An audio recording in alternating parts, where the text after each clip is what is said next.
जी मित्रों, नमस्कार, अभिवादन आप सभी को, गुड इवनिंग। आज हमारी मुलाकात कई दिनों बाद हो रही है।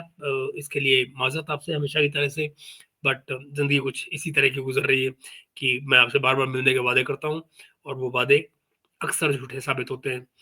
मुझे माफ़ी माँगने के अलावा शायद और कोई इसमें रास्ता नज़र नहीं आता। ख़ैर, उस बातों से अलग परे, जहाँ भी मौका मिले आपसे मिलने का कोई न कोई बहाना निकाल ही लेना चाहिए, ऐसा मुझे लगता है।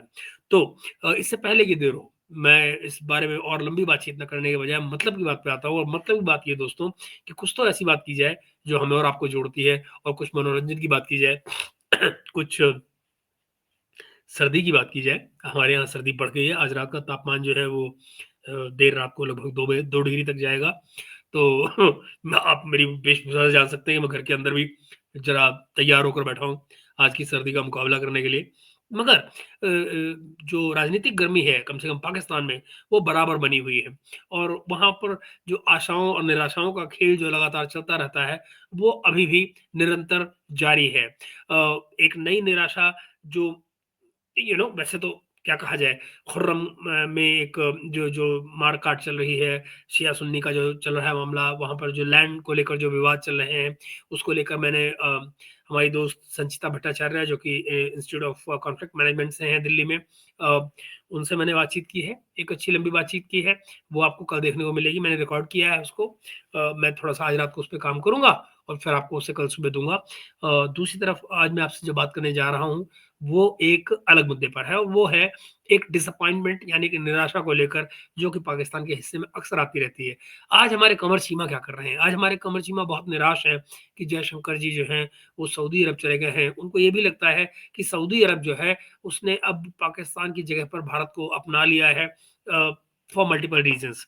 तो आज मैं आपको मुलाकात करवाता हूँ एक बार फिर से कमर चीमा से और ये दिखाते हुए कि आखिर भाई आज किस बात पर रोया? उसके रोने का अपना ही आनंद है। मित्रों, ये आप जानते हैं, किसी भी भारतीय को 2 काम बहुत अच्छे लगते हैं। एक, कमर चीमा को रोते हुए देखना, दूसरा उसके वीडियो के नीचे जाकर भद्दे-भद्दे कमेंट करना। ये मुझे मालूम नहीं था, मैंने पढ़ते हुए कई जगह देखा लोगों को ये लिखते हुए कि भई हम तेरा वीडियो देखने नहीं आए, हम तुझे गाली देने आए हैं। तो ख़ैर हमारे हिंदुस्तानियों में भी बड़े-बड़े शौकीन लोग पाए जाते हैं। अब कुछ लोगों का ऐसा भी शौक है, मैं क्या कर सकता हूँ? तो इस इस अपॉलॉजी के साथ कि भई कमर सिंह साहब को कहीं बुरा ना लग जाए, या हमारे इन दोस्तों का ऐसा कुछ लिखना जो लिख जाते हैं उनके वीडियोज़ पर। लेकिन चलिए, हम बात करते हैं मुद्दे की और बात है मुद्दे की कुछ इस तरह से, देखिए। जंग की वजह से जो कॉस्ट ऑफ लिविंग है वो बढ़ गई है। कभी पाकिस्तान की किसी लीडरशिप ने ये कहा हो है ताकि दुनिया के जो अमन है उसके हवाले से बात की जाए। जी हेलो दोस्तों, मैं हूं कमर सीमा। उम्मीद है आप लोग ठीक होंगे। दोस्तों, भारत के minister for external affair doctor Jaishankar जो हैं वो इस वक्त कतर में मौजूद हैं to talk on global peace. Doha forum में उनको बुलाया गया है हुँ। और ये बुलाया इसलिए गया है ताकि दुनिया के जो अमन है उसके हवाले से बात की जाए। क्या वजह है कि अब पाकिस्तान को नहीं बुलाया जाता? हाँ, हाँ। क्या वजह है कि पाकिस्तान को नहीं बुलाया जाता? क्यों ऐसे हुआ? रोने के 50 बहाने हो सकते हैं। कमर चीमा साहब जो हैं, वो कुछ ना कुछ रोने का बहाना ढूँढ ही लेते हैं। इनकी निराशाओं का जो है, वो कोई अंत होता ही नहीं है।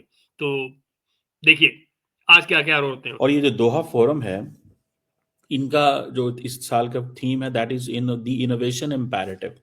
और मजे की बात यह है, आप इस चीज को एनालाइज करें कि एक वक्त होता था कि पाकिस्तान को हर जगह इनवाइट किया जाता था, हुँ। हर जगह बुलाया जाता था।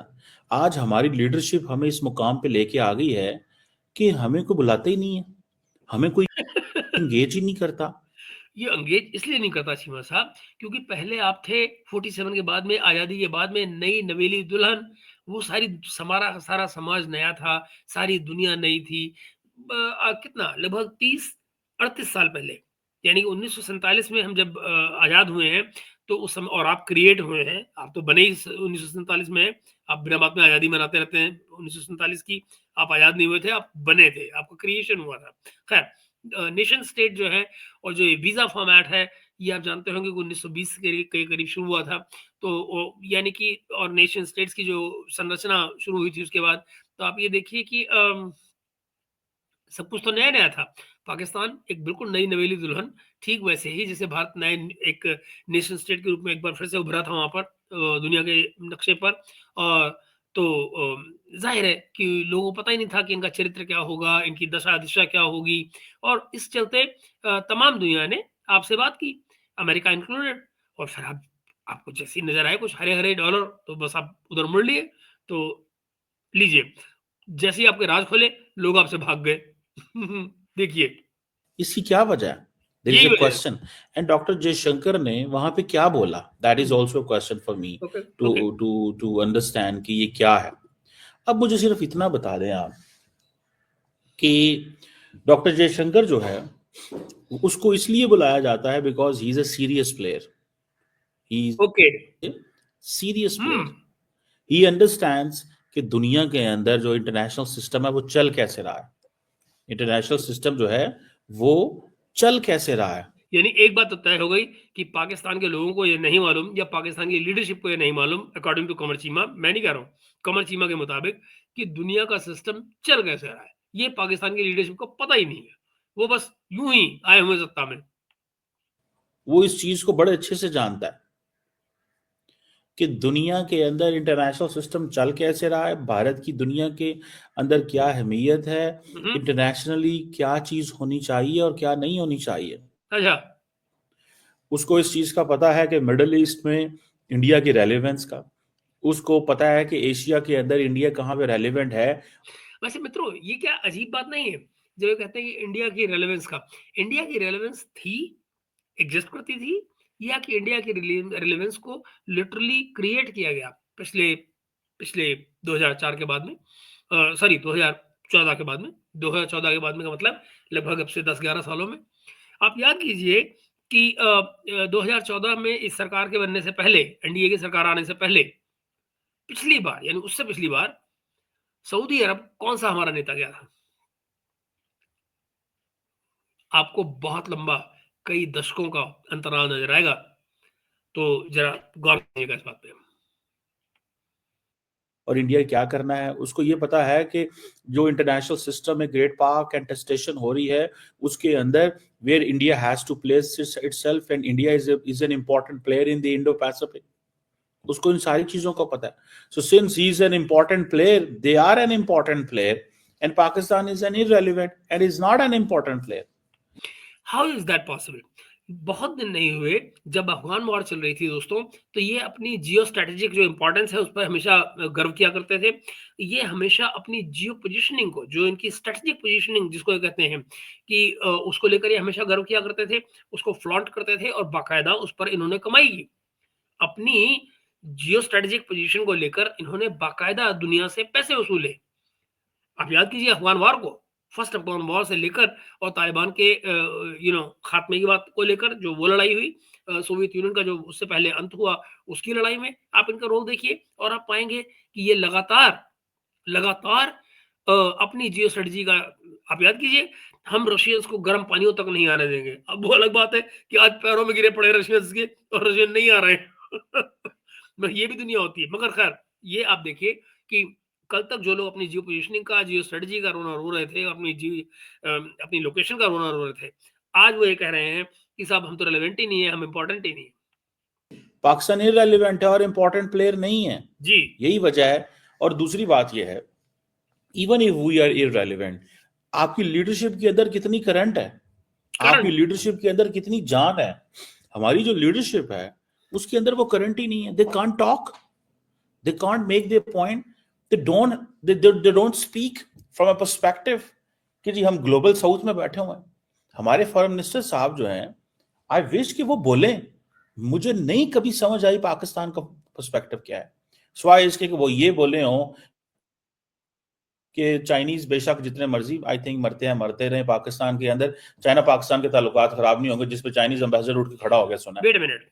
मित्रों, ये जो घटना है इस पर तो मैंने पूरा एक व्लॉग किया था और आपको बताया था इसके बारे में कि दरअसल उस मीटिंग में क्या हुआ था जिसका ज़िक्र कर रहे हैं, जिसमें शाखदार ने ये बात कही थी कि चाहे कोई चीनी यहाँ मरते रहे, ऐसा चाइनीज़ प्रेसिडेंट का कहना था। उनके मुताबिक उनके सामने उन्होंने कहा था कि बात हुई है। और फिर उन्होंने ये कहा था कि चाइनीज़ एम्बेसडर ने उस बात को अपोज किया था कि हमारे प्रेसिडेंट ने ऐसा कुछ नहीं कहा और हमारे लिए इंपॉर्टेंट है कि हमारे लिए सिक्योरिटी थ्रेट ना हो पाकिस्तान में। एक नंबर दो, ये कि जो ये आगे बात कहने जा रहे हैं वो भी बड़ी इंपॉर्टेंट है, जरा देखिएगा। और उसने कहा कि बस नहीं नहीं mister foreign minister, it means कि हमारे पास टीम नहीं है, इट मीन्स कि हमारे पास लोग नहीं है। हमने ये सोचा हुआ है और समझा हुआ है क्योंकि ये हुकूमत हमारे पास है, क्योंकि ये सिस्टम हमारे पास है, तो हमने जैसे तैसे, हमने बेशक नालायक हो, नैले हो, धैले हो, जो भी हो, हमने इस मुल्क को ऐसे ही चलाना है। ये दरअसल एक्चुअली ऐसा है भी नहीं। ये सिर्फ इस पार्टी का जो मतीरा है, जो जो ये लोग कर रहे हैं पीएमएलएन वाले, और पाकिस्तान में कोई भी पॉलिटिकल पार्टी है, दरअसल सिस्टम तो बदलता नहीं, क्योंकि सिस्टम का मालिक तो कोई और है। सिस्टम का मालिक तो कोई और है। और ये जो इशाकदार का रोल है, ये तो बहुत ही ज़्यादा ड्यूबियस है। तो उस तरह से कंवर चीमा साहब जो है, वो अपनी जगह पर सही हैं कि वो अपने फॉरेन मिनिस्टर का रोना रो रहे हैं। वो फॉरेन मिनिस्टर जो पहले कभी इकोनॉमी फाइनेंस मिनिस्टर हुआ करते थे, और आजकल फाइनेंस मिनिस्टर चूँकि उनको होने का बड़ा शौक है, तो आजकल वो डिप्टी प्राइम मिनिस्टर भी बनाए गए हैं साथ में, क्योंकि वो नवाज़ शरीफ के समधी हैं, है ना? तो इसलिए उनको डिप्टी प्राइम मिनिस्टर बनाया गया है, ताकि वो किसी भी मिनिस्ट्री की फाइल मँगा के देख सकें। तो ये उनके सीन है। तो और बाय द वे, वो अपना जो जो उनके बारे में सुना जाता है, जिसको कमर चीमा भी ये बात कई बार कोट करते हैं कि भाई इशाक डार अपना अगले दिन का शेड्यूल तब बनाते हैं जब उनको पता लग जाता है कि प्राइम मिनिस्टर का क्या शेड्यूल है, उसके मुताबिक वो अपना शेड्यूल बनाते हैं। तो खैर, इस बात से परे हम और अपनी बात को आगे बढ़ाते हैं। अब देखिए जरा। I think that is where something that is wrong, ये चीज जो है। अब मुझे ये बताएं, क्या पाकिस्तान ने कभी इस चीज का शोर डाला है कि ग्लोबल साउथ की भारत बात करता है, इतनी कॉन्फ्रेंसें कराता है? भारत को किसने कहा है कि वो ग्लोबल साउथ का लीडर बने? Okay, now this is important है। भारत को किसने कहा है कि वो ग्लोबल साउथ का लीडर बने? आप सुन रहे हैं? कितने ग्लोबल साउथ के लीडर्स हैं जो, या ग्लोबल साउथ की कंट्रीज के लीडर्स हैं, जिन्होंने मल्टीपल कॉन्फ्रेंस में जाके ये कहा है कि इंडिया इज आवर वॉइस? अगर नहीं, तो अफ्रीकन कंट्रीज को, उनकी जो जो ऑर्गेनाइजेशन है, उनको G20 में कौन लेकर आए भाई? भारत के अध्यक्षता में ही उनको लाया गया ना। उनकी आवाज कौन बना? भारतीय बना ना। तो कमर चीमा साहब क्या बोल रहे हैं? बाय द वे, आप सब कमर चीमा के इतने सारे व्लॉग देखते हैं, क्या आपने कभी इनको ही कहते सुना, जो ये पाकिस्तान की गवर्नमेंट से सुनने की उम्मीद कर रहे हैं कि पाकिस्तान की गवर्नमेंट जो है वो जाए और कहे कि यू नो आपको किसने बनाया ग्लोबल साउथ की वॉइस? यानी ग्लोबल साउथ की वॉइस भारत को किसने बनाया? ये बात भारत से पूछने की हिम्मत क्या कभी कमर चीमा ने की है ऑन एनी प्लेटफॉर्म? ये एक बड़ी बात है। ये खुद तो अपने व्लॉग बनाने के लिए हिंदुस्तानी सब्जेक्ट का सहारा लेते हैं, है नहीं? और मौका मिलने पर मोदी का गाना गाने में कोई कसर नहीं छोड़ते हैं। क्यों? क्योंकि व्यूज़ चाहिए होते हैं। व्यूज़ और कहाँ से मिलेंगे? या तो पाकिस्तान को गाली देके मिलते हैं, जो कि वो खुद देते हैं, गाहे-बगाहे, जैसे-तैसे, देते रहते हैं, और फिर उसके बाद में आप ये देखिए, उन्हीं के व्यूज़ से गाड़ी चलती है। तो ये कहना कि भारत पाकिस्तान की सरकार ऐसा करे, भाई घर में नहीं दाने, नहीं है दाने, अम्मा चली भुनाने, तो भुनाएगी क्या जब घर में दाने ही नहीं है? समझ में नहीं आती बात। इतना ही बोल दो। ओ भाई, अगर तुम नहीं भारत के कुछ बोल सकते तो इतना ही बोल दो कि हाँ जी, क्यों कर रहे हैं आप जनाब? ग्लोबल साउथ में क्या पाकिस्तान नहीं है? आपको किसने आवाज बनाया? ग्लोबल साउथ में सबसे बड़ा प्लेयर चाइना है। ओ भाई, कुछ तो कह दो। मैंने नहीं सुना आज। सुने, ग्लोबल साउथ में सबसे बड़ा प्लेयर जो है वो चाइना है, ऐसा कह रहे हैं कमर चीमा। ये बेसिकली ये कह रहे हैं कि भाई और कुछ नहीं तो यही कह दो, मगर कुछ तो कह दो। दैट मीन्स कि basically do the opposition in the name of opposition. विरोध के नाम पर कुछ तो विरोध कर दो, यानी कुछ तो ऐसा कहो जो भारत को अच्छा नहीं लगेगा। अब जरा सोचिए, ये सोच है कि मतलब बेसिकली वो ये कह रहे हैं कि don't surrender, just keep on opposing India. ये वही पॉलिसी है जो दरअसल पाकिस्तान को वहां लेकर आई है जहां आज पाकिस्तान खड़ा है, कि आपको सिवाय भारत का विरोध करने के और कुछ नजर आता है ना। आपको जिंदगी में कोई चैलेंज नजर आता है ना, आपको कोई बेहतरी नजर आती है। आपको हर एक चीज को इंडिया के प्रिज्म से ही देखना होता है। That's where the problem is. जब आप ये देखना चाहते हैं कि सऊदी अरब और भारत के संबंधों को पाकिस्तानी प्रिज्म से देखा जाए, कि पाकिस्तान की जगह को कोई न ले पाए, देन मेक योरसेल्फ रेलेवेंट। कच्छे बनियान तौलिए के अलावा और कुछ बनाते हैं आप क्या? आप समझ रहे हैं? कच्छे बनियान तौलिए के अलावा ये मुल्क आखिर बनाता क्या है? कोई बताइए जरा। और जो बनाता है उसको दुनिया में पूछता कौन है? तक उनके मुंह से ये अल्फाज, इट मीन्स कि इन्होंने सरेंडर कर दिया होगा। सच्ची बात तो मुझे ये नजर आ रही है, इट मीन्स कि इन्होंने सरेंडर कर दिया हुआ है। अब देखें दोहा फोरम जो है इज एन इंपॉर्टेंट फोरम, ये आप उसमें, और देन अरब जो होते थे वो हमारे साथ प्यार करते थे, मोहब्बत करते हाय थे हाय! कि यार ये जो ममालिक हैं they, this country is nice, it's an Islamic country, ठीक है, देख रहे हैं आप? इट्स ऐसे it's a developing grooming country. लेकिन जब उन्होंने देखा, आप देख रहे हैं, ये डेवलपिंग ग्रूमिंग कंट्री बता रहे हैं उसको, बड़ा नाइस कंट्री बता रहे हैं किस कंट्री को, and it's an Islamic country. अब मित्रों जरा सोचो जरा, ये वही कमर सीमा है जो time and again Pakistani government को ये शिक्षा देते रहते हैं अपने व्लॉग के जरिए कि भाई अ, भारत का मुकाबला जो है वो सऊदी अरब से जो करते हो तो रिलीजन की तरह से मत करो, या कि आप दुनिया को ट्रेड की निगाह से देखो, भारत की निगाह से मत देखो। मगर खुद इस समय क्या कह रहे हैं, जरा सोचिए तो सही। और जो ये पॉलिटिक्स का जो नया एंगल निकाल रहे हैं, आपको क्या लगता है ये कहीं से पाकिस्तान के हित में है? मतलब आप अगर हर बात पर सिर्फ इसी बात से ऑब्सेस्ड हो जाए, और अब अरब्स जो हैं वो आपको क्यों गले लगाते रहेंगे? आप नए-नए थे, उस समय तक अरब्स जो हैं वो भारत के नज़दीक नहीं आए थे, भारत को जानते भी नहीं थे। उसमें गलती अरब्स की नहीं थी, उसमें गलती खुद भारत की थी कि हम खुद ही उस तरफ नहीं गए। ये हमारी लीडरशिप की गलती थी, मैं ये भी एक्सेप्ट करता हूँ कि ये हमारी लीडरशिप की गलती थी। हमारी लीडरशिप को दरअसल बहुत पहले मिडल ईस्ट से अपने रिलेशंस को न सिर्फ रिविजिट करना चाहिए था, बल्कि उनको स्ट्रेंथन करना चाहिए था। वो सब नहीं हुआ, और उसका फायदा बाकायदा अपने इस्लाम का नाम लेकर पाकिस्तान उठाता रहा। सऊदी अरब जैसे कंट्रीज की भी गलती रही। वहां पर इसके जो एमबीएस के जो फादर थे, जो किंग अब्दुल्ला है, आप जरा ये देखिए, किंग अब्दुल्ला जब तक पावर में थे, अब तो रिलेवेंट है, हालाँकि नाम के किंग वही हैं, लेकिन इर्रेलेवेंट हो गए, एमबीएस ने पूरी बागडोर संभाल रखी है। लेकिन आप ये देखिए कि जब तक वो थे, मदरसों की फंडिंग हो, इस्लाम की बढ़ोतरी के लिए जो जो फंडिंग की जाती है, चाहे उसमें वो एक्सट्रीमिस्ट एलिमेंट्स की फंडिंग क्यों ना हो, ईरान में जो फंडिंग की जाती रही, वो भी उन्होंने की। ये सारे के सारे काम, ऊट-पटांग काम उनकी, और तालिबान को बनाने में जो फंडिंग थी, वो सब उन्होंने की है। आज जनरेशन बदल गई है, तो बातें बदल गई हैं। तो ये वो मुद्दे हैं जिन पर दरअसल बात होनी चाहिए। ये जो कमर चीमा साहब कह रहे हैं, ये तो देखने का पर्सपेक्टिव ही बदल रहा है चीज़ों को। हमें पिछले 20 25 30 सालों की उन्होंने हमारी असेसमेंट की, उन्होंने कहा यार ये तो नॉन सीरियस लोग हैं, ये देख रहे हैं, सीरियस नॉन सीरियस के चक्कर में आज के चीमा साहब पड़े हुए हैं। इनको आज जयशंकर जी सीरियस प्लेयर नज़र आ रहे हैं, इंडिया सीरियस प्लेयर नज़र आ रहा है, और अब अचानक इनको पाकिस्तान नॉन सीरियस नज़र आ रहा है। क्यों? क्योंकि एक्शंस ऐसे हैं आज के, रादर रिजल्ट्स कैसे हैं? एक्शन तो उनके हमेशा से वैसे ही थे जैसे आज हैं। एक्शंस में कोई चेंज नहीं आया है, मगर उनके रिजल्ट्स में ज़रूर चेंज आने आ गया है, और रिजल्ट्स में चेंज आने के भी मल्टीपल रीज़न्स हैं, और उसमें दूसरी कंट्रीज़ का जो एटीट्यूड है पाकिस्तान की तरफ, उसका चेंज एक मेजर फैक्टर है। नॉन सीरियस लोग हैं इस सेंस में कि पहले इन्होंने अमेरिका के साथ मिलके सोवियत यूनियन को गिराया। अब बाय द वे, क्या उस लड़ाई में सऊदी का पैसा शामिल नहीं था? सऊदी अरब इस तरह की सोच कैसे लेकर आ सकता है जो कमर चीमा कह रहे हैं? ये बिल्कुल गलत कह रहे हैं। क्योंकि अगर पाकिस्तान को नॉन सीरियस प्लेयर मानते हैं उस समय पर कि भाई अमेरिका के साथ मिलके तुमने तालिबान की सरकार गिराई उस समय पे, तो भाई अरब तुमको फंडिंग क्यों करते? अरब वर एक्चुअली फंडिंग यू।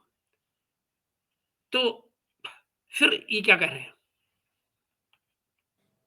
चलो वो तो गिरा लिया, लेकिन उसके बाद आपने पूरी की पूरी अपने मुआशरे को तबाह बर्बाद कर लिया।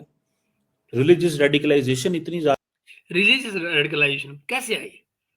मदरसों को फंडिंग किसने दी? ये एक बड़ा सवाल है। मित्रों, एक दिन की बात है कि मैं लाहौर में था, फवाद चौधरी मेरे साथ थे, और उनसे गपशप हो रही थी इसी मुद्दे पर। हाफिज सईद को लेकर भी बात हो रही थी, और जब उनसे बात हो रही थी तो वहाँ पर एक हमारी बातचीत में ही एक रेफरेंस आया जहाँ पर फवाद चौधरी ने बड़ा बड़ा स्केप्टिकल तरीके से, मैं कहूँगा बड़ा व्यंग्यात्मक तरीके से जो है सरकास्टिकली मैं कहूँगा, मुझे उससे उन्होंने मुझसे पूछा कि यार महेश, तुम हमारे ऊपर आरोप लगाते हो टेररिज्म के और ये सब करने के, मगर ये तो सोचो अगर हाफिज सईद आपके यहाँ ये ऐसे काम करता है, तो हाफिज सईद की मेजर फंडिंग कहाँ से आती है? और जहाँ से आती है वो तो आपके दोस्त बनते हैं। आपके बड़े अच्छे रिलेशन उनसे, तो फिर उस पर काम क्यों नहीं होता? एंड बिलीव मी, मेरे पास उस समय पर मुझे कोई जवाब नहीं सूझा था, क्योंकि बात सही थी कि अगर सऊदी अरब जो है इस तरह के एलिमेंट्स की फंडिंग कर रहा था, why wasn't world crying? Nobody in the world was crying at that time. Nobody was shouting their name at that time. And why only Saudi Arab? There were multiple countries in the world जो वो उस war को और उस लड़ाई को जो Soviet union के खिलाफ हो रही थी अफगानिस्तान में, उसको फंड करवा रहे थे, नेटो कंट्रीज इंक्लूडेड ना। तो ये सीन है। तो ये कहा जाना कि नहीं रेडिकलाइजेशन पाकिस्तान में जो आया वो जैसे ही पाकिस्तानी सोसाइटी अकेले उसके लिए रिस्पॉन्सिबल थी, गलत बात। उसको अरब से जोड़ने का कोई मायने नहीं है, क्योंकि सऊदी अरब उस रेडिकलाइजेशन को फंड करने में बाकायदा सेंट्रल रोल प्ले कर रहा था। ज्यादा आ गई कि हम लोग जिहाद इतना ज्यादा हो गया और हमने अपने आप को इंडिया पे फिक्स कर लिया। यस, हमने अपने आप को इंडिया पे फिक्स कर लिया, जिसकी वजह से हम नाकाम हो गए। हमारी नाकामी जो है, अब देखें इंडियंस क्या कहते हैं। क्या है इतिहास में पाकिस्तान जब से बना तब से लेकर आज तक क्या कोई ऐसा समय था जब पाकिस्तान भारत पर फिक्स नहीं था? ये जो इनकी तमाम स्ट्रैटेजी थी, ब्लीडिंग इंडिया थ्रू 1000 कट्स, ये किसने बनाई थी? तुम्हें अगर ये कोई फिक्सेटेड ना हो इंडिया पर, तो क्या इस तरह की पॉलिसी बना सकता है? इस तरह की पॉलिसी बना ही वो सकता है जो दरअसल एक पर्टिकुलर नोशन से एक पर्टिकुलर नोशन पर फिक्सेटेड हो, and that's what they were, fixated on India. हमारा मुकाबला करना चले थे, अब देखो उनके हाथ में कटोरा आ गया। भाई जी, नरेंद्र मोदी यही कहते हैं ना कि हमारा बिल्कुल, मुकाबला करने चले थे, देखो आज इनके हाथ में कटोरा आ गया। यस, कितनी शर्मिंदगी की बात है। शर्माओ। और वो देखें, why we got Pakistan as a separate homeland is a question. जब पाकिस्तान की बात होगी तो किस चीज की बात होगी? The nation got a separate homeland for what? Yes, let's hear this. I think this is an interesting question. कभी कोई कहता है कि मुसलमान सेफ नहीं थे इसलिए, कोई कहता है माइनॉरिटीज के नाम पर, कोई कुछ कहता है, कोई कुछ कहता है। Let's hear this what Cheema has to say on this.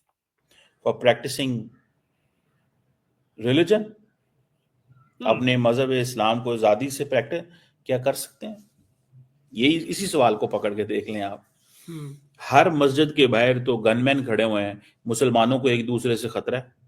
जी जी चीमा साहब, थैंक यू, थैंक यू। ये है मित्रों, जरा देखिए, मुसलमान पाकिस्तान में मुसलमान मुसलमान का दुश्मन है। हर एक मस्जिद के बाहर गनमैन खड़े हुए हैं, एक्चुअली स्कूलों के बाहर भी खड़े हुए हैं। सच्चाई तो ये है, बट ठीक है। ये देखिए, ये स्थिति है पाकिस्तान की, और यहाँ पर क्या होना चाहिए? Champions trophy.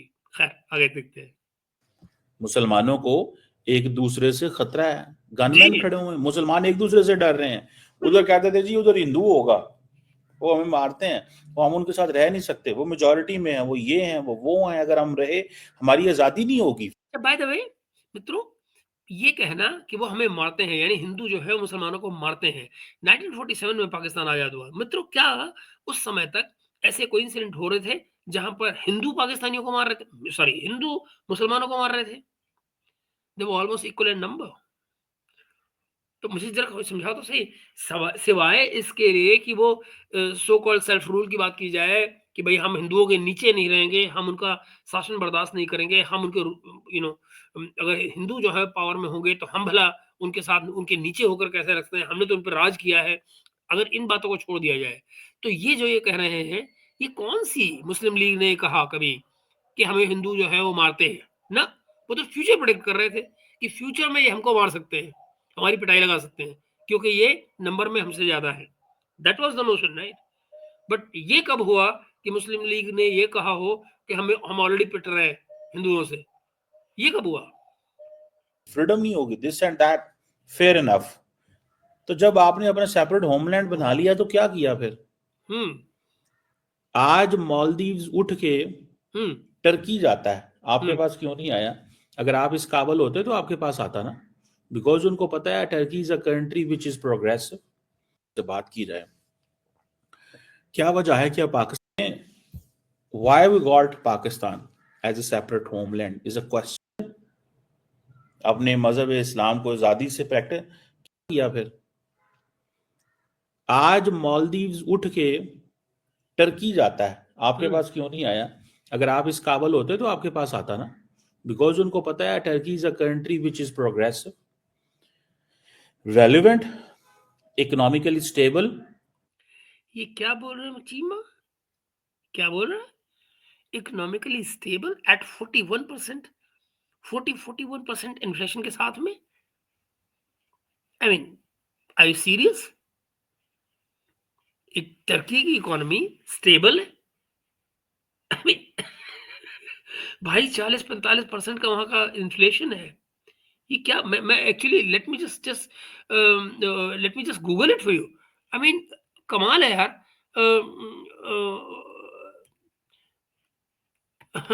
आप अगर कहीं ये पूछें किसी से कि क्या नाम है, टर्की ना, हाँ, ये लीजिए टर्की का इन्फ्लेशन राइट नाउ मित्रों, लीजिए नवंबर 2024 में 47.1%, 47.1%।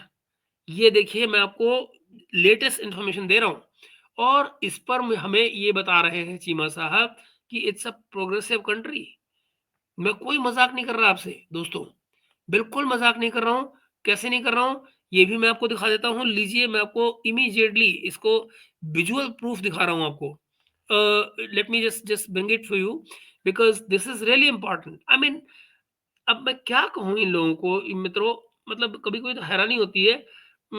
ये देखिए, मैं आपको दिखा रहा हूँ, वन सेकेंड, कि 47%, 47.1% एक्चुअली बताया जा रहा है इनका इन्फ्लेशन। ये देखिए, कहाँ गया, ये देखो जी, देख रहे हैं आप, ये है टर्की 2024। नवंबर 2024 में inflation rate in Turkey corresponded to 47.1%। The monthly inflation in Turkey reach 85.5% in October 22-25। ये स्थिति में, ये तो चलो 2022 की बात है, पर आप जरा 24 की हालत देखिए ना, इट्स एट 47%।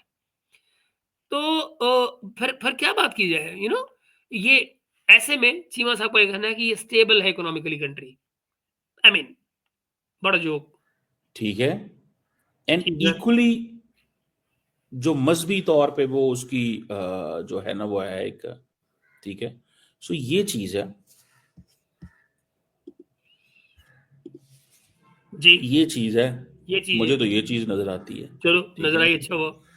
तो वो वहां पे उठ के हमारे पास क्यों नहीं है? क्यों है? सो ये चीज थोड़ी सी, this is what we have to understand भाई साहब, इस चीज को थोड़ा समझने की जरूरत है कि हम्म ये हमें मुश्किल में डाला गया। हम्म आज हम इरेलीवेंट हो गए, आज हमें कतर समय से यार इनके फॉरेन मिनिस्टर को क्या बुलाना है। ये जो फोरम होते हैं ना, Doha forum on on global peace, ये चीजें, इस तरह की चीजें जो होती हैं, हम्म इसमें एक ओवरऑल एक नेशन की जो रेलिवेंस है ना उसको देखा जाता है, नेशन की रेलिवेंस को देखा जाता है।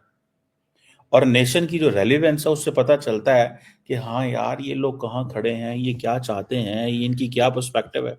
एंड समटाइम्स मैं आपको एक बात बताऊं, it's not necessary you are rich और poor, hmm it's necessary how wise you are.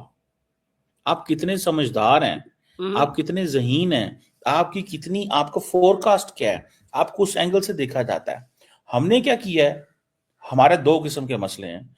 अगर आप किसी ब्यूरोक्रेट को पकड़े, रिटायर्ड एम्बेसडर को लगा दें वजीर, जैसे मित्रों, एक बात बताओ, आज की तारीख में विजडम जो है वो, आपको अगर फंडामेंटल्स आपके क्लियर हैं तो मुझे बताइए, मैं कतई किसी वाइज आदमी की या विजडम की उसको गलत नहीं कर रहा हूँ, पर मेरा ये कहना है कि आपके यहाँ क्या ऐसे ऐसे अनवाइज लोग बैठे हैं जो वोट देते हैं, जो अनवाइज लोगों को इलेक्ट करके ले आते हैं?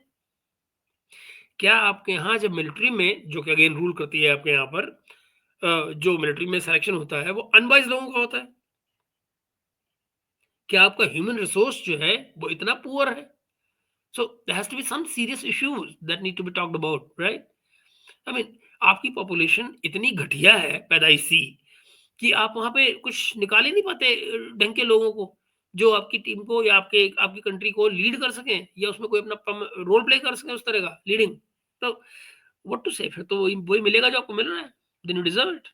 वजीर खारजा लगा दें, उनकी हिम्मत ही नहीं होती कि वो अपना मुकदमा पेश कर सकें। वो पूरी जिंदगी सिविल सर्वेंट रह रह के उनके अंदर वो इनोवेशन की या वो आज़ादी की वो हर वक्त डायरेक्शन देख रहे होते हैं, डायरेक्शन की आ रही जो आ अब जरा सोचो, अगर सिविल सर्वेंट होना इतना ही कोई बड़ा गुनाह होता, तो क्या जयशंकर जी वैसे फॉरेन मिनिस्टर होते जैसे ये जो चीमा साहब हैं, ये उनके होने का दावा कर रहे हैं?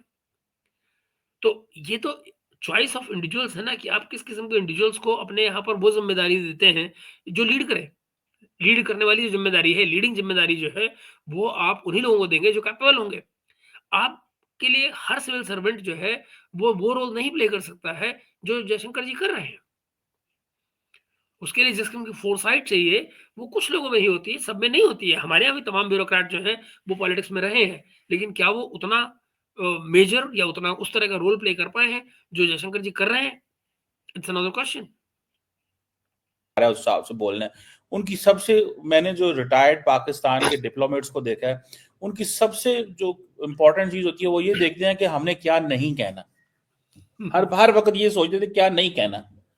वो जो कहना होता है वो भी खत्म हो जाता है, जो कहना क्या नहीं कहने के अंदर ही। तो ये ब्यूरोक्रेट ऐसे ही होते हैं भाई, वो गवर्नमेंट के इशारे पर ही चलते हैं, वो अपने आप फैसले नहीं लेते हैं। मुझे भारत में ही किसी आदमी ने एक दिन बताया था, जो वेल सिविल सर्वेंट नहीं थे, जो कहते हैं कि नहीं, हमको तो बाकायदा ये हमारी ट्रेनिंग का पार्ट है, कि हमको बताया जाता है कि जब आपसे कोई सवाल ये पूछता है कि क्या मैं एक एग्जांपल दे रहा हूँ, फॉर एग्जांपल क्या आज शनिवार है? तो ब्यूरोक्रेट का जवाब कैसा होगा? ब्यूरोक्रेसी किस तरह आपको जवाब देगी? अगर कल शुक्रवार था और कल रविवार होगा, तो आज शनिवार है। समझ रहे ना? तो ब्यूरोक्रेसी पल्ला झाड़ के चलती है भाई। वो आपके ऊपर जो इफ एंड बट लगा के चलती है, कंडीशंस लगा के चलती है, वो इसीलिए कि वो they are playing very safe, they don't get into the risk factor. अब यहीं पर फोरसाइट वाले लोगों का काम आता है, कि जिन लोगों के पास फोरसाइट होती है, जैसे कि जयशंकर जी के पास है, वो पॉलिसी मेकिंग करते हैं, बाकी लोग पॉलिसी फॉलो करते हैं। हर वक्त बच रहे होते हैं। ठीक है, so we and then even फौजियों को देख लें, वो रिटायर होने के बाद गायब हो जाते हैं। So we haven't find and we don't have any public intellectual. We haven't find, that's the reason,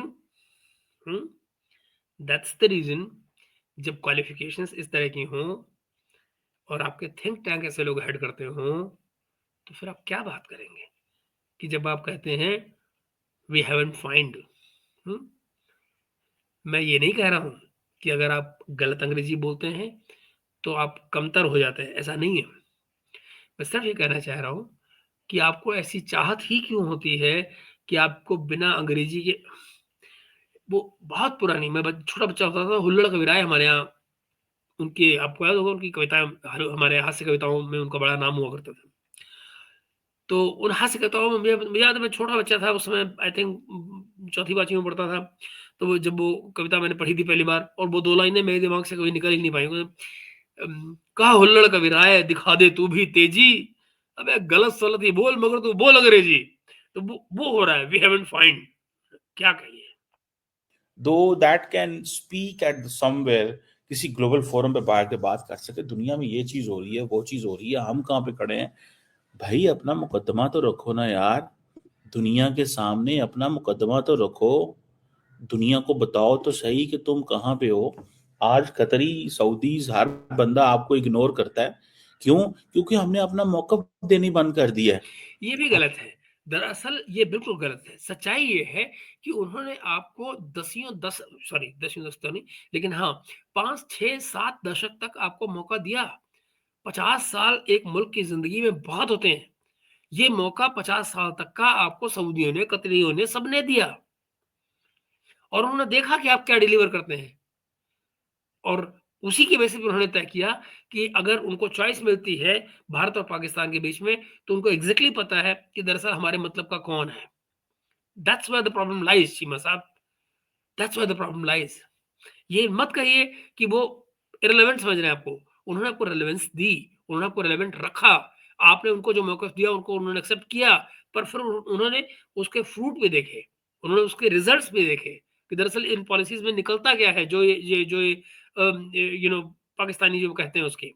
और जब उन्होंने देखा कि वो सारे के सारे जो रिजल्ट्स हैं, वो दुनिया के, ह्यूमैनिटी के और उनके अपने मुल्कों के भले में नहीं है, तो फिर वो ज़ाहिर है, उन्होंने बेटर चॉइस की अपने लिए।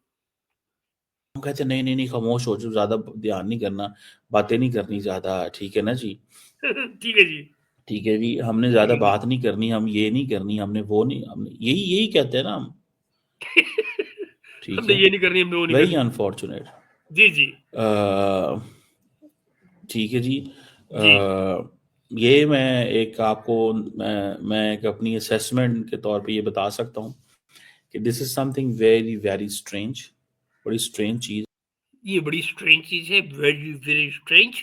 बट सवाल ये है कि आपको ये हमेशा बातें पोस्ट फैक्टो क्यों नज़र आती हैं? जब एक इवेंट हो जाता है, उसके बाद में आप राय देने आते हैं। आप ये राय पहले से क्यों नहीं देते? आपकी जो तमाम राय हैं, वो हमेशा एक इवेंट के होने के बाद क्यों आती हैं? और उससे पहले दरअसल आप यू नो दोनों पालों में खेल रहे होते हैं उससे पहले। एक विलॉग होता है जो पक्ष में होता है, फ़ेवर में होता है, एक एक विलॉग होता है जो उसके अपोज़िशन में होता है। तो फिर ऐसे कैसे बात बनेगी? फिर तो आप दोनों तरफ ही खेल रहे हैं ना, बिगड़ गए। और अम, ये ये कैसे चीज बेहतर होगी मुझे नहीं पता, लेकिन अरब वर्ल्ड ने हमें लिफ्ट करानी छोड़ दी है। अच्छा, अब आप ज़रा सोचिए, हमें ये भी नहीं पता कि ये चीज़ कैसे बेहतर होगी, मगर बस खाली फैक्ट ये पता है कि हाँ, अरब वर्ल्ड ने हमारी लिफ्ट करानी बंद कर दी है। सो देन भला आप थिंक टैंक कैसे चलाते हैं चीमा साहब? कौन-सा थिंक टैंक चलाते हैं? कैसे चलाते हैं? नहीं, सोचिए, ज़रा सोचिए। ठीक है, और वो इसलिए करानी छोड़ दी है कि उनको पता चल गया, हुँ, उनको इस चीज का पता नॉन चल सीरियस प्लेयर गया है। कि यार ये जो है ना, ये they are not the ones जिनके साथ हम मिलके हुँ, कोई मुस्तकबिल का रास्ता इख्तियार कर सकते हैं, हुँ, क्योंकि हम इतने प्रोग्रेसिव ही नहीं है, we are not that progressive. हम उस तरह अगर प्रोग्रेसिव होते तो क्या ही बात होती। उनको ये पता है कि ये बस एक डिपेंडेंट नेशन है, हुँ, ठीक है, dependent nation with mediocre intellect, a मीडियोक्रेटी dependent nation with mediocre intellect, and don't let wise men come on the top. And don't let important nation with mediocre interact and don't let well good people come up. उनका मतलब ये है don't let I mean वो सही समझदार लोग, देखो सुनिए। a dependent nation with mediocre intellect, hmm, and don't let wise men come on the top. Don't let but I mean आप ये तो कह सकते हैं कि ये ऐसा मुल्क है दैट डज नॉट अलाउ और does not let the wise man नहीं एंड डोंट अलाउ। पता नहीं कैसे, मैंने कहा ना, आई जस्ट डोंट नो कैसे। वो सही समझदार लोगों को ऊपर नहीं आने देते, और वो कहते हैं ठीक है, मीडियोकर से बंदे को लगे, जो पीछे बंदा बैठा होता है जो नए बंदों को लेके आ रहा होता है, वो ये कहता है बस ठीक है, इनको ऐसे ही रहने दो, इनको ना छेड़ो, जो है वो ऐसे ही है, कोई मसला नहीं, ठीक है। So this is what this is very shameful at the end of the day. ये बड़ी शेमफुल चीज़ है कि हमें हमारे ही छोड़ गए हैं, जिनके साथ हम अपना मुस्तकबिल देखते थे, और जिनके साथ हमने 70-75 साल लगाए, और कहा कि हम, सो इसका मतलब यह है कि when we ignore talent, when we ignore merit, ठीक है, जब टैलेंट एंड मेरिट को इग्नोर कर दिया जाए, फैमिली एंटरप्राइजेस को ऊपर लेके आया जाए, तो then that's what you get, ठीक है। ये फैमिली एंटरप्राइज से माने ये है नवाज शरीफ, जरदारी, कि भाई वो अपनी फैमिलीज को पॉलिटिक्स में प्रमोट करते रहे। ऑल्दो आप पाएंगे कि ऐसा अक्सर कई देशों में होता है, कोई जरूरी नहीं कि सिर्फ ये इंडिया पाकिस्तान में ही होता है। बट चीमा साहब को लगता है कि भाई ऐसा ही है। और भी ये सारे बुड्ढे जितने भी हैं, ये जान नहीं छोड़ते मुल्क की, 70-70 75-75 80 80 साल इनकी उम्रें हो गई हैं, लेकिन सम हाउ वो जिंदा रहना चाहते हैं, बिकॉज इस पावर में नशा है। जिंदा पाकिस्तान में तो यही है, पावर में नशा है, ठीक है। और अपनी फिर फैमिलीज हैं, उन फैमिलीज ने, सब ने इतने करप्ट सिस्टम है कि अब वो उनकी वो, एंड देन फिर वो एस्टेब्लिशमेंट से ब्लैकमेल होते रहते हैं सारा टाइम। सो हमारे पास इस तरह के लोग नहीं हैं जो दो जिनको दोहा फोरम में इनवाइट किया जा सके। अच्छा मित्रों, ये भी अपने आप में गलत है कि भाई नहीं हम कि हमारे यहाँ जो एस्टेब्लिशमेंट से ब्लैकमेल होते रहते हैं। एक्चुअली सारी मुसीबत की जड़ ही एस्टेब्लिशमेंट है। सीमा साहब, ये बात आप इनकी तमाम ब्लॉग देखिए, ये कभी भी एस्टेब्लिशमेंट को गलत नहीं कहते। ये हमेशा एस्टेब्लिशमेंट को नहीं गलत करते, बल्कि पॉलिटिशियंस को गलत कहते हैं। और सच ये है कि पॉलिटिशियन बेचारा जो पाकिस्तान में पावर में आता है, अपने सेल्फ इंटरेस्ट सर्व करता है, वो बात सही है, दुनिया के सारे पॉलिटिशियन करते हैं। लेकिन ये कहना कि वो फ्री होकर काम कर सकते हैं, दैट्स नॉट ट्रू। कंट्री की जो एस्टेब्लिशमेंट है वो फौज है बेसिकली पाकिस्तान में, और कोई नहीं, ब्यूरोक्रेसी उसमें शामिल नहीं होती है। और आप ये देखिए, वो बाकायदा सरकार को कंट्रोल करते हैं कि कौन सा आज, अब आपको क्या लगता है, अगर आज आप किसी पाकिस्तानी लीडरशिप से पूछेंगे तो आपको बताएगा कि जो तमाम पुलिस के आईजीज लगते हैं उनको कौन लगवाता है। सारे जो है वो पॉलिटिकल डिसीजन नहीं होते हैं। भाई मोहसिन नकवी को कौन ऊपर लेकर आया? आपको लगता है कि मोहसिन नकवी जो आजकल इंटीरियर मिनिस्टर हैं, या यूं कहा जाए वहां के होम मिनिस्टर हैं, और बीसीसीआई को, सॉरी पीसीबी को भी हेड कर रहे हैं, तो आपको क्या लगता है उनको किसने बनाया वो जो वो है? आपको क्या लगता है वो पाकिस्तानी किसी पॉलिटिकल क्लास को रिप्रेजेंट करते हैं? बिल्कुल नहीं। So how is sustaining on the basis of establishment. Establishment चाहती है कि वो वहां रहे जहां है, और वो है। उनको किसी माई के लाल का डर नहीं है, उनको कोई हिला नहीं सकता है। That is how it is. That is a logic जो मुझे समझ आती है। बट जयशंकर वहां पे बैठ के उनको बता रहा है कि जो है यूक्रेन की जो जंग है उसकी वजह से दुनिया में महंगाई हुई है। वो बता रहा है उनको यूक्रेन की जंग की वजह से जो कॉस्ट ऑफ लिविंग है वो बढ़ गई है। कभी पाकिस्तान की किसी लीडरशिप ने ये कहा हो कि ग्लोबल साउथ में क्या हो रहा है? लफ्ज ग्लोबल साउथ जयशंकर के मुंह में होता है 24 घंटे। वो 4 जुमलों में से 6 जुमलों में से एक जुमला ग्लोबल साउथ पे बोलता है, बिकॉज वो क्लेम करना चाहते हैं ना। ओ भाई, आप लोग इसी के ऊपर ही बात कर लो कुछ उनके साथ, पर नहीं अच्छा, करेंगे। ऐसा क्या बताओ भाई साहब कि क्या चाइना ने कभी कहा कि हम ग्लोबल साउथ के लीडर हैं? डिड इट एवर से? अभी पिछले दिनों जब ब्रिक्स की समिट हुई थी तो रशिया ने जरूर इस तरह का क्लेम कुछ पुश करने की कोशिश की, but did China do that? No, they don't. वो भैया अपनी दुकान चलाना चाहते हैं, उनको तुम्हारी लीडरशिप, ग्लोबल लीडरशिप से पाकिस्तान को शामिल करके कोई इंटरेस्ट नहीं है। They are just doing the business. That's what Chinese do, that's what they want. बाकी सब फजूल है उनके लिए भाई। आप क्योंकि आप डरते हैं, खामोश हम्म, जिधर जाते हैं बस ब्रदर ब्रदर करते रहते हैं। Brotherly country, brotherly brotherly. ओ भाई, people don't build respect you for brotherly brotherly. Brotherly brotherly करते हैं पैसों के लिए। जारी बात है, हमें जरूरत है उनके पैसों की, so will keep saying brother brother brother. But in reality वो जो ब्रदर पैसों की जरूरत ही नहीं होती चीमा साहब। आपको पैसों की डिफरेंट चीजों की, आपको चीजों की भी जरूरत होती है। आपको रॉ मटेरियल, वहां से रॉ ऑयल भी चाहिए होता है, क्रूड ऑयल भी चाहिए होता है। वो जो क्रूड ऑयल है, आप उसके पैसे भी उनको देते हैं। डोंट फॉरगेट, ये भी एक सच्चाई है कि आप सऊदियों से उधार में लेते हैं, और वो उधार कभी वापस नहीं करते, और फिर वो आपको इस्लाम के नाम पर दया कर देती है, चलो ब्रदरली ब्रदरली है, इसे ब्रदरली ब्रदरली ही खेलने दो। ब्रदरली ले गया, ब्रदरली, ब्रदर जो है ब्रदरली ले गया ऑयल। नहीं होता, वो कुछ और ही होता है। हम्म। वो बस दो तरले होते हैं। जी, वो ठीक है। तरले ही होते हैं, सो सही व्हेन है। Jaishankar is speaking, is talking, is making his mind, वो उनके सामने अपना पर्सपेक्टिव रखता है, उनको बताता है कि क्या करना है क्या नहीं करना है यार। So very unfortunate, is a very unfortunate situation. मुझे नहीं समझ के हम कब कैसे इस जो है ना, इस भंवर से बाहर निकलेंगे। नहीं निकलेंगे, निकलना चाहते ठीक ही है। नहीं। हम्म। ये इस भंवर से कब बाहर निकलेंगे, और हमें ये लीडरशिप क्राइसिस है। हमारे बहुत सारे क्राइसिस में एक क्राइसिस जो है वो लीडरशिप क्राइसिस है भाई। बहुत सारे क्राइसिस में लीडरशिप क्राइसिस है।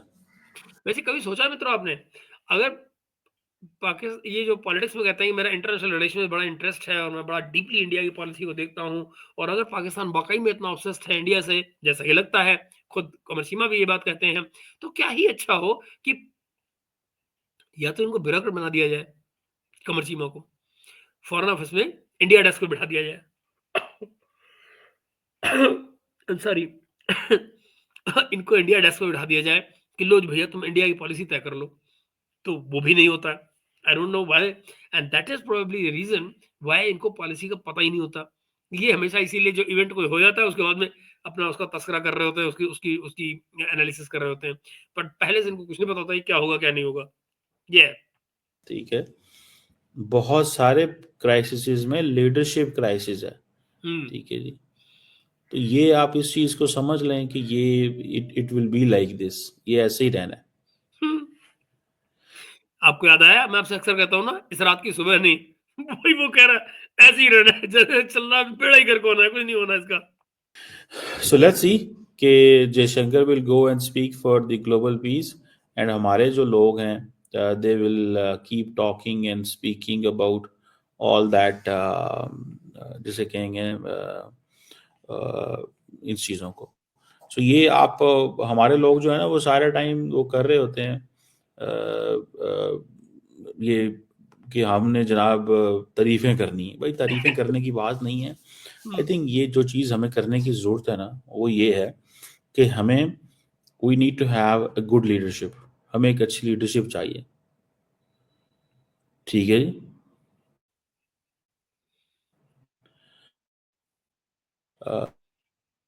Let's